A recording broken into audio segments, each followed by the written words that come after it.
бахшида ба соли нави мелодии 2021 ширкати дорусозии соф савдо ба муштариёни худ тахфиф эълон менамояд. агар шумо фарбеҳ ё хароб шудан мехоҳед, агар мӯи сари шумо мерезад ва ё риши худро зиёд кардан мехоҳед ва ё дар бадани шумо сафедшавии пӯст дида мешавад, пас ба ширкати дорусозии соф савдо муроҷиат кунед. шумо метавонед маълумоти муфассалро дар бораи доруҳо бо забони тоҷикӣ аз сомонаи sofsavdo.ru дастрас намоед.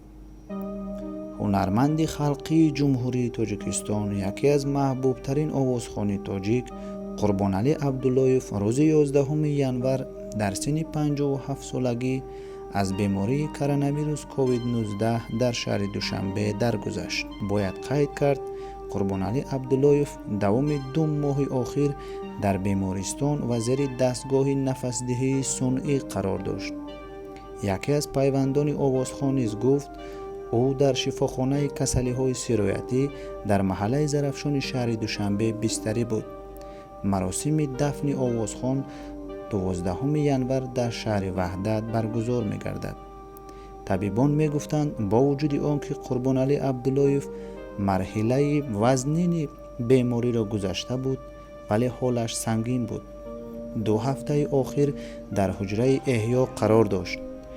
бисёр мухлисон ва ҳунармандон мехостанд ки ба аёдати устод раванд, аммо табибон иҷозат намедоданд. Қурбоналӣ Абдуллоев бештар бо иҷрои сурудҳои мардумӣ ва бадиҳахонӣ машҳур шуда буд. яке аз маъруфтарин сурудҳои ӯ қишлоқаки ман буд. бояд қайд намуд, ки дуэте ки бо ҳунарманди Бону Муҳаррама Шарипова бо номи Эёр сароида буд, маҳбубияти устодро миёни мухлисонаш дучанд карда буд. дар баробари ин таронаҳои Чашмам масти ту бошад, Душанбе, Лайло, Санамо, Аввалин ишқи ман ту будӣ, Занги охир, Чеҳраи хаёл ва дигар таронаҳои маъруфи ҳунарманд низ буданд. овозхон беш аз 30 сол рӯи саҳнаи тоҷик буд. бояд қайд кард, ки саҳми Қурбоналӣ Абдуллоев дар рушди санъати тоҷик хеле назаррас мебошад.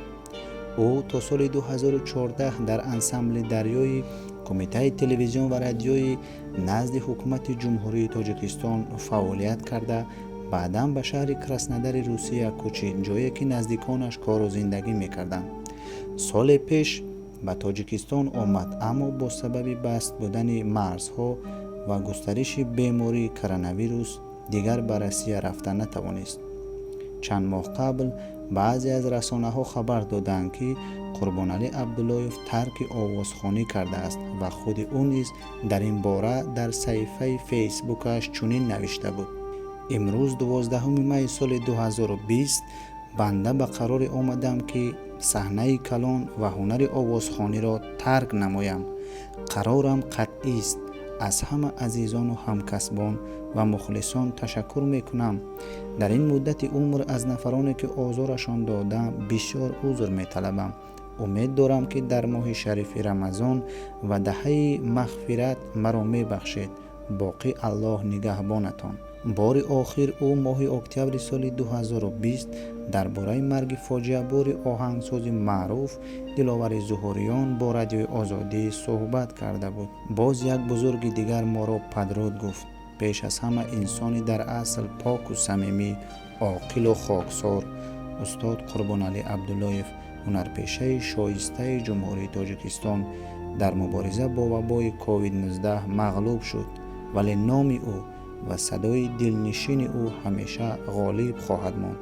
афсӯс, худо раҳмату мағфираташ кунад.